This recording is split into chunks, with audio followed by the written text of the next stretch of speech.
if you look at the facts in particular, number one, that these warnings went out hours before the flood became a true emergency level. But number two, the National Weather Service here, New Braunfels is where they were headquartered. They had additional manpower. In fact, they had 3 additional people working that night, anticipating that it was going to be a very dangerous weather situation.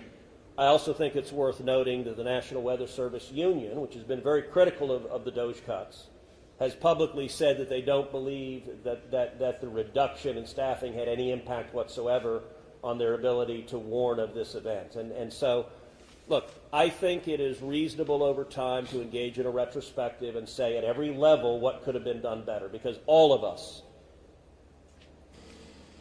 would want to prevent this horrific loss of life. But I think just immediately trying to use it for either side to attack their political opponents, I think that's cynical and not the right approach, particularly at a time when we're dealing with a crisis and we're dealing with grief. But does this make you question whether there should be cuts at the National Weather Service and FEMA? I know you've been supportive of FEMA. Look, I am very supportive of FEMA. I'm very supportive of the National Weather Service. They both perform essential roles, and I think it is critical at every federal agency, particularly when you're dealing with public safety, that we make sure that critical roles are maintained. That's a longer and broader discussion, but as I said, everything from the public evidence indicates that was not a contributing factor to what occurred here. Is it possible to get Dalton in just to